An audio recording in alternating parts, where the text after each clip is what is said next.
Gordon, welcome and thank you for being our guest today and for discussing some of the themes in your most recently published book, Wisdom from Babylon, Leadership for the Church in a Secular Age.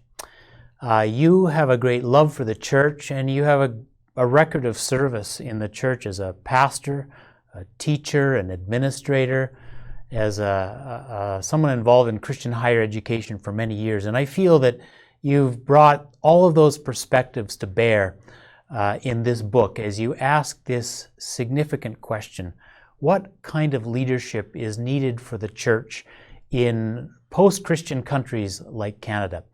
And at the beginning of your book, you quote Bob Dylan's song, "The times they are a-changin'." And you claim that the most important responsibility and task for leaders in the church today is to respond to that change. What kind of changes are you talking about? Well, the piece that Dylan wrote, 1963, is when that was published, so it's really a long time ago. And you think, well, why are we talking about the times they are changing when the piece that gets published and that I quote actually came out in 1963? It's largely because students, both historians and sociologists, as well as philosophers, recognize that something very pivotal shifted in the 1960s in Great Britain, in France, in North America, in Quebec. That is, that certain countries did a distinctive shift. So we can talk about the rise of secularity going all the way back to the 19th century. But at least here in North America, the 1960s were the pivotal decade. And even though I was a seminary student in the 1970s, I still think our presumption was the times had not yet changed. But Dylan is a poet, and Dylan is a prophet, and he seemed to have a sense, even as a very young man, that something fundamental was happening in the way in which North America sees itself, thinks of itself, and the way that it functions, at least when it comes to Christian faith and presence. You make a distinction between secularism and secularity. What's going on with that distinction? It is indeed a hugely important distinction, and I don't think, when I was first working on this project, I actually stumbled upon a piece, an essay written that was making that distinction, and then I came upon another piece by Rowan Williams making a similar kind of distinction between secularism as an ideology, as an agenda, something that crusades, and often crusades against religious identity, religious voice, religious presence, and secularity as just a new way of being. This is the new, in a sense, social cultural setting in which we are located, which is not inherently adversarial to Christian faith. And thus the importance of thinking of secularity as secularism as a program and secularity as a new position opens up at least the possibility that this might be an opportunity for an expression of Christian faith and witness. So, in a country like Canada, we've experienced a massive amount of secularization. And yet there's a lot of sociological and cultural evidence to suggest that people are still spiritually curious, even if the influence of the Christian church has been withdrawn from the usual places where it once had reign. That sounds like bad news for secularization theorists. Well, I think we can show from both China as well as from Canada that ultimately the secular agenda cannot ultimately squelch or remove whatever language you want to use, either the spiritual longing, the longing for transcendence, the longing for something other that gives meaning to our lives. That secularism is really one-dimensional and fails to be an accurate reflection of the nature and character of the human person. And I mean, the title of the book, the subtitle, The Language of the Secular Age, comes from Charles Taylor, who talked about the yearning or the longing for transcendence, and this simply cannot be excised from the human soul. So it's always going to be there, and I think what we then can, as Christian believers and as the church, can recognize that however secular our neighbor may seem to be, there's always the longing for transcendence. And I love, there's a section in the book in which I quote from a poet in China, in which the yearning for home. So however that yearning for transcendence finds expression, it will always, in different cultures and in different ways, there will always be a yearning for something other than that which we can just see and touch and taste and feel. There's something in the yearning for transcendence or the yearning for the other that you cannot remove from the human soul. The changes that you describe in the book, this process of secularization, these are massive changes. Many of them have happened in our lifetimes. What are some of the ways that Christians have responded to those changes and are tempted to respond today? Well, in many respects, for me, the agenda of the book, I mean, there's many themes that I want to address in the book. But as much as anything, if this part is helpful, I would be very, very pleased if a reader would say, oh, I see the diverse ways in which distinct Christian communities, however they're named, or even worship approaches to worship on Sunday morning, or the rhetoric or the messaging of a preacher is responding, whether consciously or not, to the way in which secularity or secularism are part of the social fabric of our lives, what we live with every day. And so I've suggested that some, of course, retreat, want to say, I don't like this, and so I'm going to withdraw. And so I speak of it as the monastic response. And the church has, throughout centuries, has chosen that as a response to whatever is happening in the world, in our case, secularity. It could be something else. But the monastic movement was was a distinctive response to a social situation, and it was an act of a response of retreat. I think others have gone the other way and have tried to kind of create a battle. I'm going to go into battle, and we're going to try to keep culture from going where it's going. And so we're going to be crusaders, I use the word advisedly. Rather than retreat, we're going to crusade. Rather than retreat, we're going to fight it back. And we're going to, the common language of the culture wars. And then the two other responses that I identify is one, which is essentially, I'm just going to go along to get along. I'm not going to fight this. It is what it is. But the net result is that faith gets privatized. And Sunday morning looks like an escape from our culture, but doesn't really equip people to live and to work and to thrive, to flourish within that culture. And then the fourth is the one, a colleague and acquaintance, David Fitch, and he and others have argued for faithful presence. That comes from his language, the idea of faithful presence, that we can actually be in a culture and be salt and light within that culture. And so you see different faith communities, different speakers, different authors, everywhere along this kind of a continuum. And you see it played out sometimes in the political sphere, but as often as not, you see it played out in people's day-to-day lives. From Monday to Friday, one of these kinds of responses to secularity is shaping the way that people go to work, raise their families, where they send their children to school, and so on. Each one of these four responses that you describe in the book, they all seem to have some merits, and they all seem to have, well, at least three of them have some clear flaws. How do you discern between these? How do you discern wisdom for the church today? What resources are there to draw on? Well, early on in this project, I have for years been taken with both the Gospel of John, chapter 17, where Jesus urges his disciples essentially to be in but not of the culture. And then that really comes to prominence in the first epistle of Peter, the idea of being in but not of. And I remember when I started on this project that seems too simple. I need something more kind of nuanced and profound. But when all is said and done, in so many respects, that's what it comes back to, that the church cannot ultimately withdraw. The church cannot ultimately be in and not be alert to the fact that they might be of.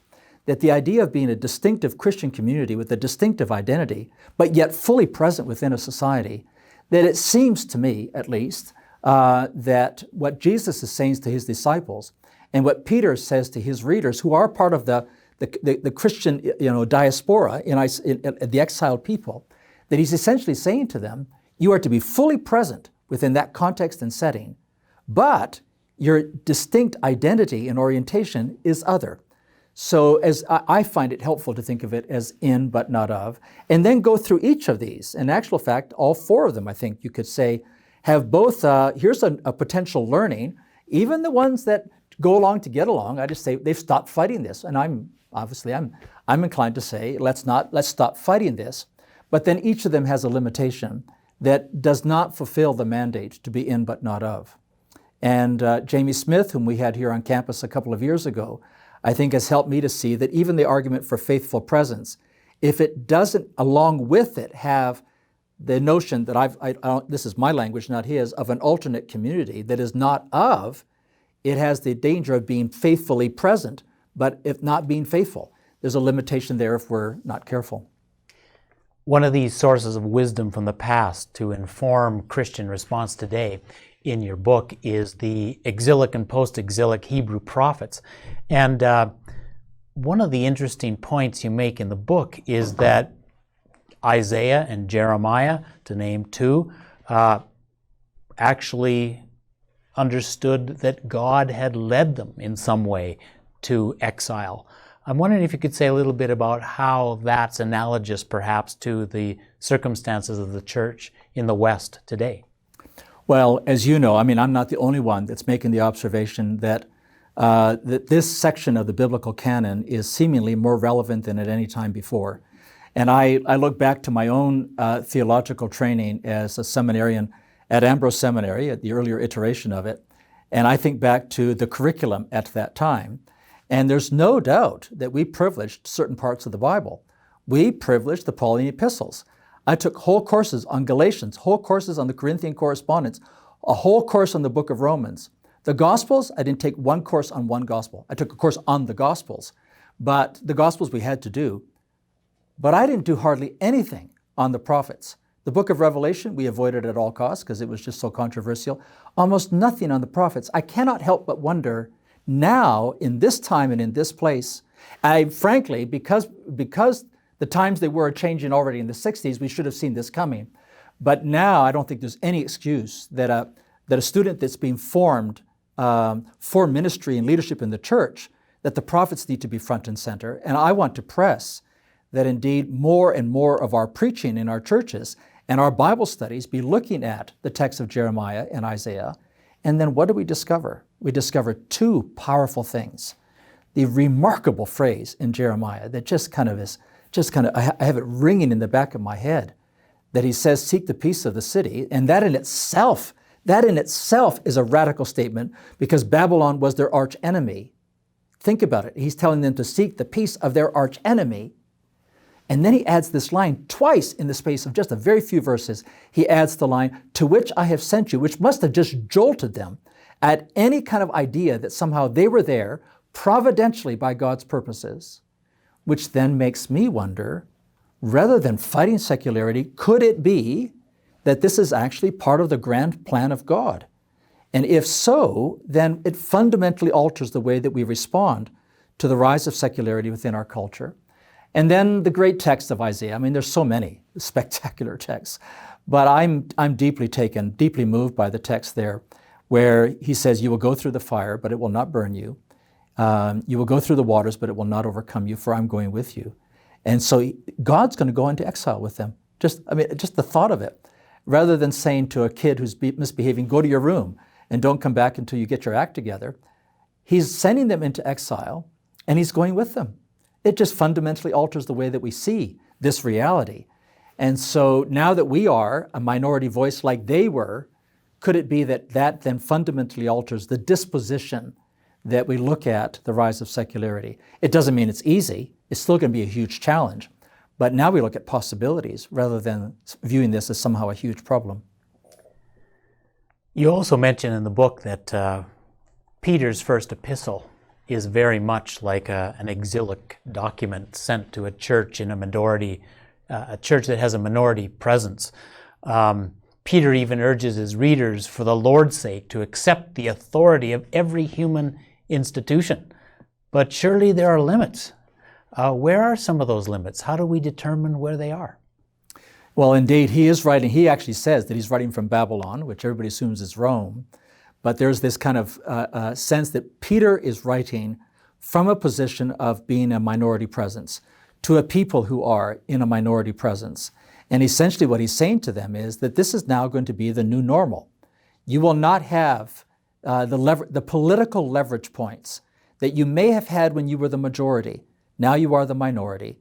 And he assumes, Peter does, that you're going to thrive. This is not an inherent threat to the life and witness of the church. This is actually potentially a good thing, both for your sake as well as for the sake of the world.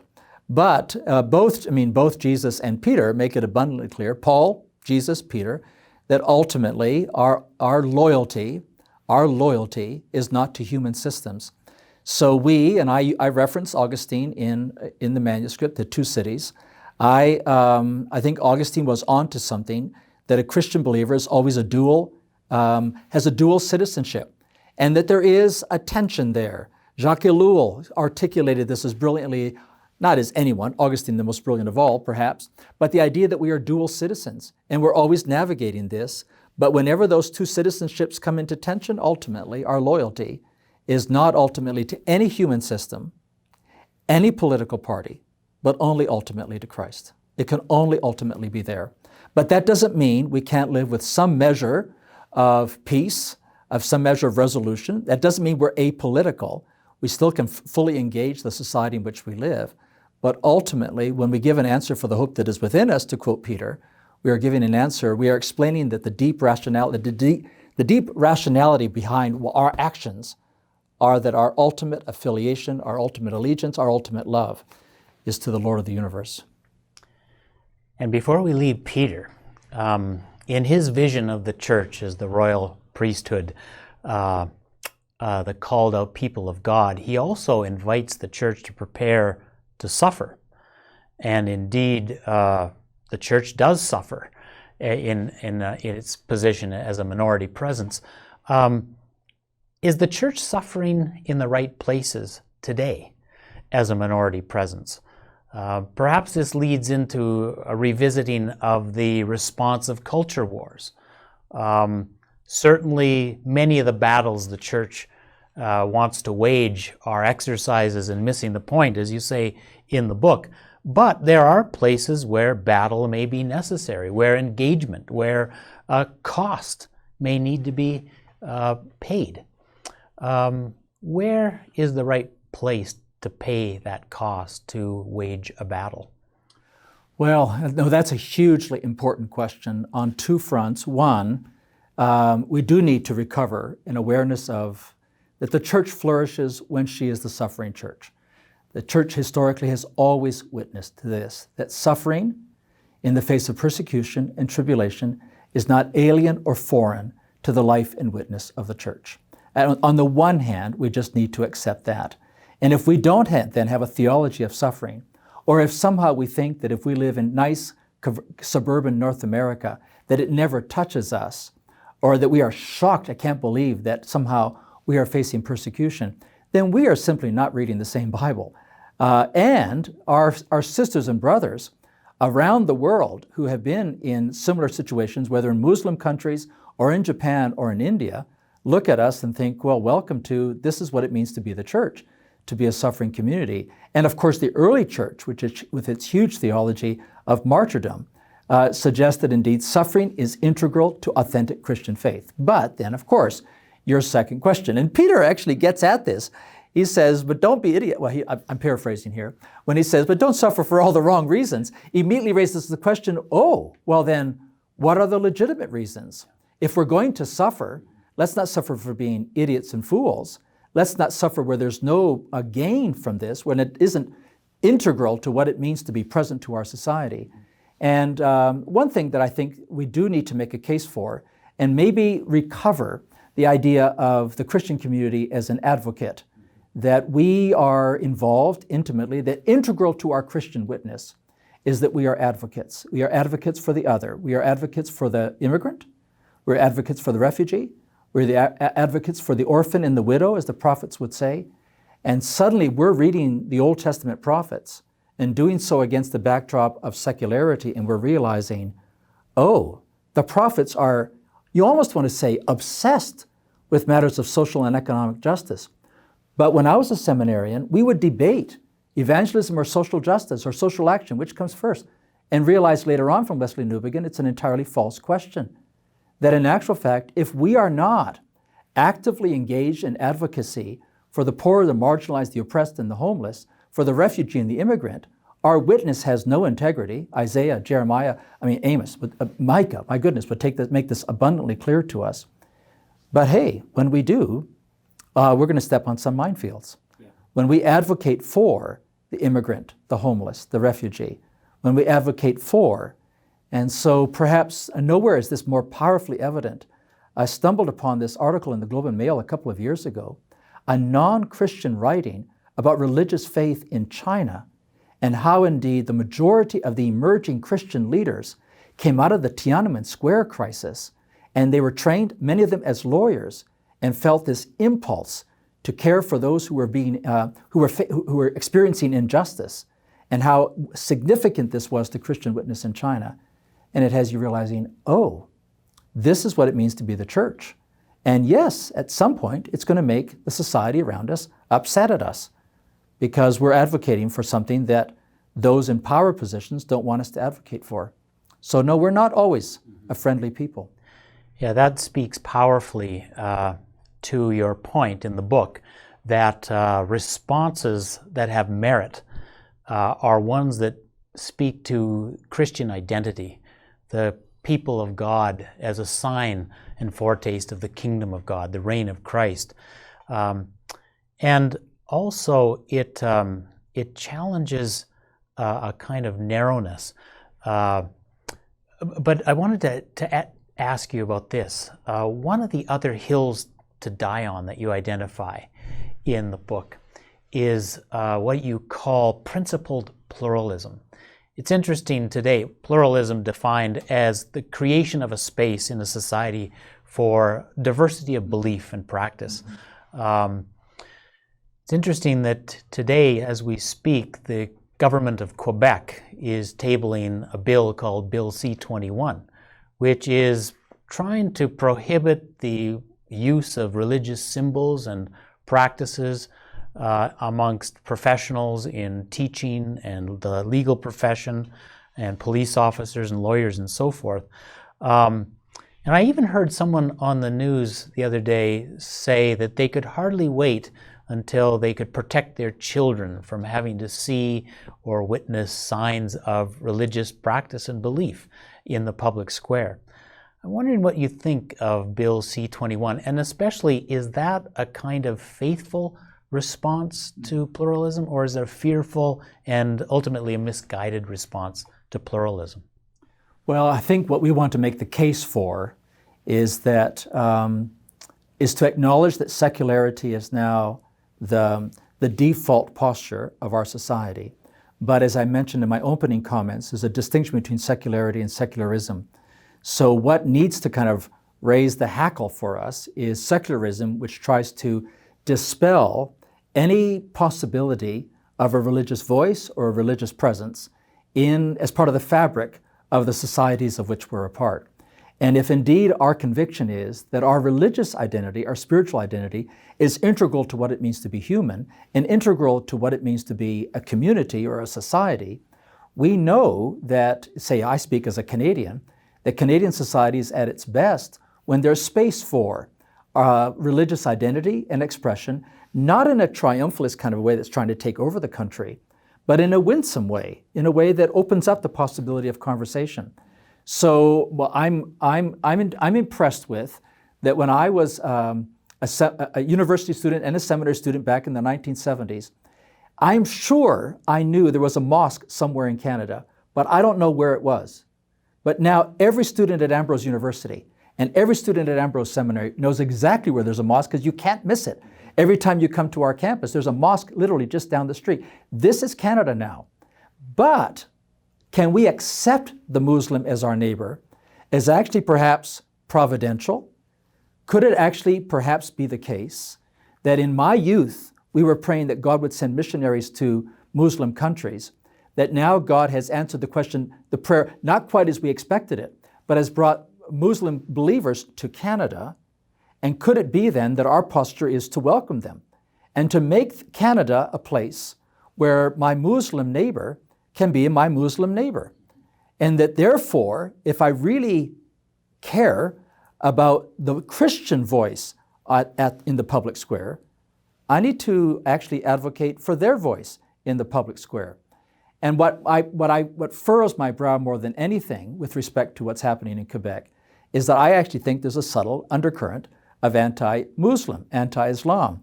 And yes, they don't want people wearing crosses around their necks when they're civil servants, But I wonder about that other the other subtle, the undertext about the hijab and so on. And so I wonder if Christians should wade in on this debate, but wade in on it not for their own sake, but actually for the sake of the other.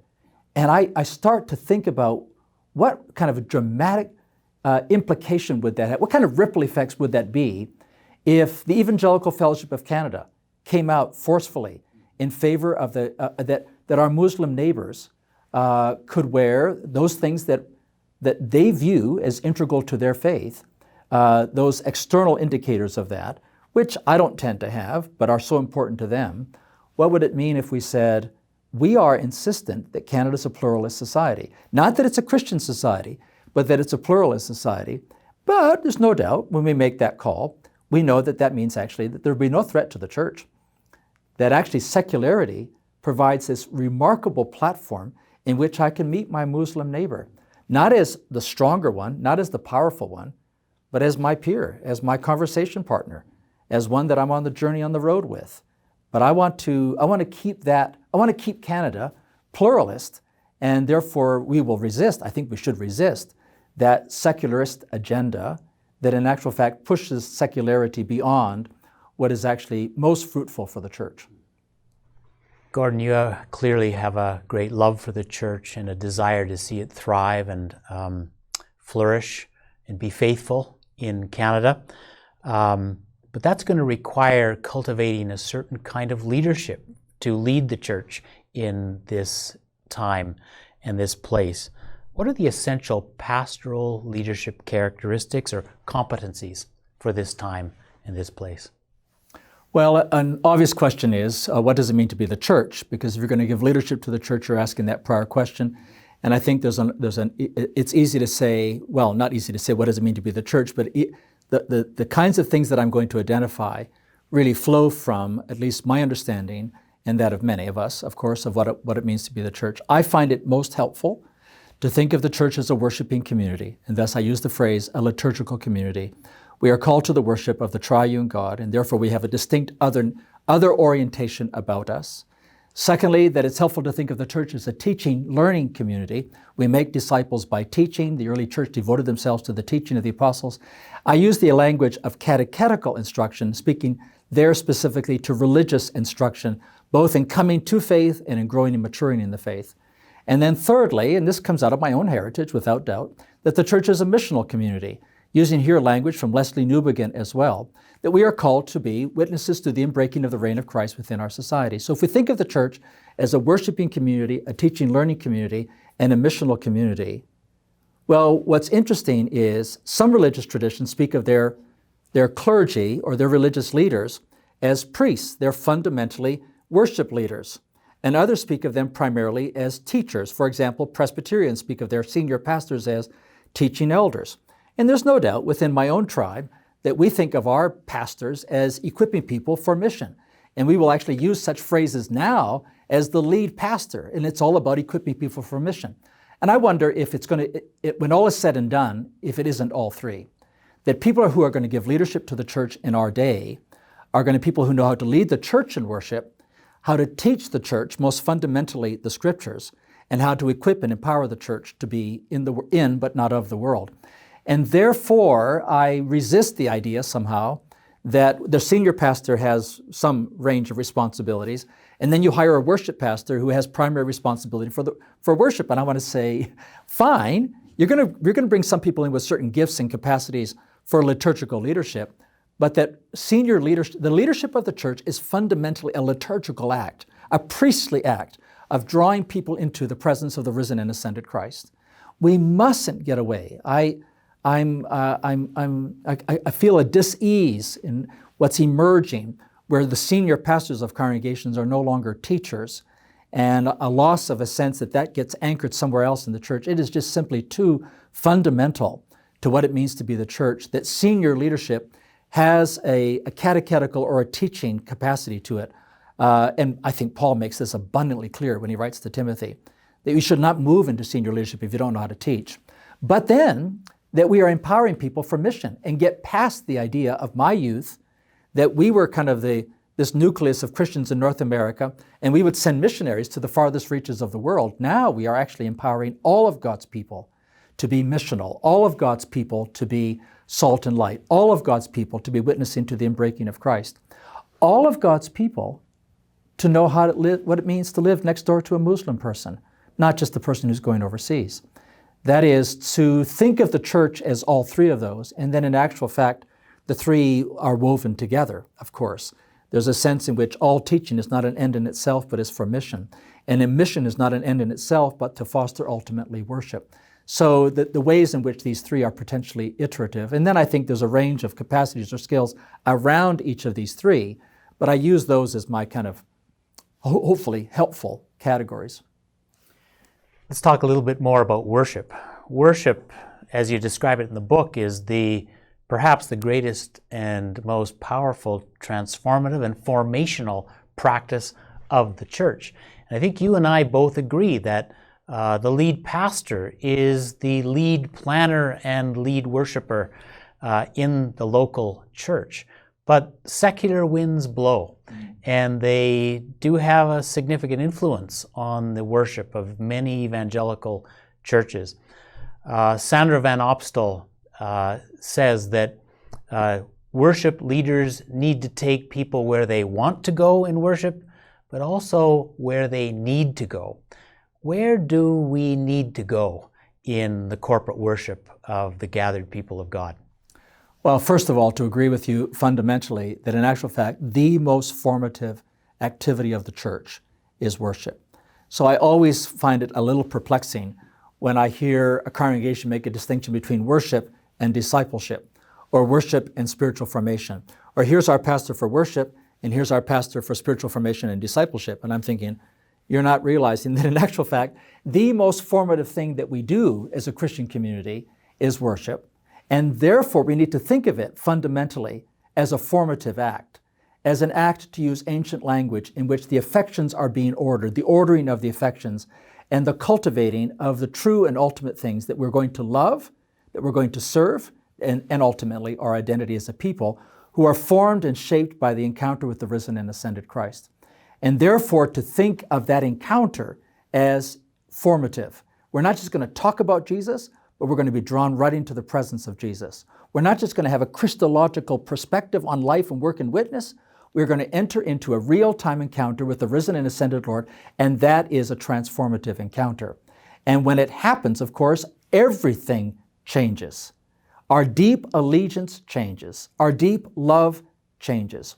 But what brings us to that point? And it is interesting, even for Jesus himself, when people meet him, what was the felt need that had them follow, even without any food in hand, had people following him out there? What was the felt need of the Samaritan woman? Where did he meet her? What was the point of connection that he had with her? He was a master of taking people from where they were to where they needed to be.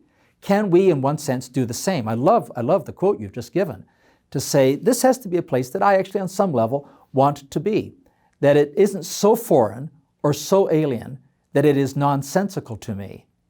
But my greatest need as a person who has been raised within a secular environment, for example, is to be drawn into an awareness of transcendence. And that coming to that may take a while, but that's where I need to come. And in the process, I realized that my ultimate allegiance and the one who ultimately loves me is one who I cannot see, but I know by faith is there. And can the church lead all of us, actually, on this journey? I often say that people show up at church for any number of reasons, but ultimately there's two reasons. And one is the yearning to be loved, and the other one is to have a resilient joy. That I think these are the two palpables. You know, N.T. Wright has his own list, and others have their list, but I think it comes down to these two. And if church seems nonsensical, on another level they know these people love one another, and on another level they know there's some resilient happiness here, even in the midst of difficulty and crisis, or love one another even in the midst of diversity, and it brings them back. But ultimately, there's no avoiding this. Jesus brings us to our knees and says, will you love me more than these?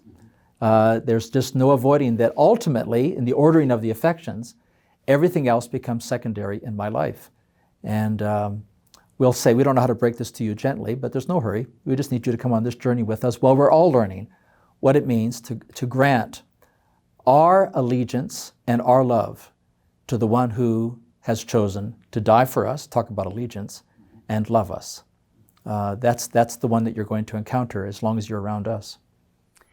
Final question. The end of your book, you write a chapter about fear. And you state that perhaps one of the greatest challenges for the church and for leaders in this time and place, this time when the church finds itself in a secular age, in a secular nation, that the emotion of fear may be something we really need to think about and address. Can you say a little bit more about that, and wherein do we find our hope? How do we address that fear? Well, I've referenced earlier the text in Isaiah. Very interesting, when Isaiah is speaking about the exile, it ends with the line, "But do not be afraid, for I'm going with you." Oh, interesting that fear seemed to be the presenting issue, and whether this transition to a people in exile could be managed. Then, yeah, no doubt, I stumbled upon a line in The Truths of God by Rowan Williams, in which he makes the case that the greatest threat to the church in a secular age is not external to us, but internal to us, fear. Years ago, hearing Henry Nouwen speak about the culture of fear with his inimitable voice, and I remember at the time thinking, no, we're not in a culture of fear, until he probed and talked about Jesus' words when he says, "Do not worry about your life." And Nouwen saying, we have no idea what Jesus means by that because we are so consumed with fear. Then also coming to Ambrose University and realizing how fear is such a palpable part of the lives of the young people. And I know that when I was a young person of their age in the 70s, I know we worried about stuff, but I think it's exponentially, as one of my colleagues has put it here, it's pathological now. Oh, does this explain the ways in which we act or do not act, when we shouldn't act or when we should act, whichever case it may be? Could it be that all of kind of the dysfunctions of the church in a secular society all come back to our unwillingness to live with the serenity, I mean the magisterial words of Paul when he says, "the peace that transcends all understanding"? Could it be that posture of the peace that transcends all understanding, or Peter, back to 1 Peter, cast your cares upon, this is how he ends, cast your cares upon him because he cares for you. Could it be that Peter is even there recognizing that this is going to be the essential spiritual disposition from which you're going to be able to be in, but not of? Be able to manage the change, because change is always unsettling. And so I wonder then if the fundamental disposition that we're nurturing in our churches is faith, is trust, is the capacity to live without fear. And why I will often say, every time we hire someone here at Ambrose University, and if I'm involved in the hiring, and I am for all faculty and everybody director level, I interview them, I'm asking this question: will this person lower the anxiety level around here, or will they raise it? And guess what? We don't need you to raise it. That's just not going to help. What I would like is that for every student that comes to Ambrose University, that if they're here 3 or 4 years, however long they're here for their program, that they may come in an anxious, worried, fretful person, because that's our culture. But so help us God, we will cultivate within them the capacity, and that goes back to the theme of worship, the capacity to live in real-time, immediate fellowship with the risen and ascended Lord, who says to you, who says to me, those immortal words, "Fear not, my child, fear not." And I need to hear this every day. I cannot do what I'm called to do here if I allow fear, which is so subtle and erodes the soul, to incrementally get into my heart. And I say that for all of us that serve in this place. There needs to be something about us that a student says, they're different. And it's because they haven't been, as a faculty, as a staff, as a leadership, we're not consumed by fear. May God grant us that grace. Gordon, we are out of time. There's so much more I would love to discuss in this book. It's a wonderful book. Thank you for writing it. Thank you for getting us talking about things that matter. Thank you for these practical challenges and ideas for we who lead the church in Canada today.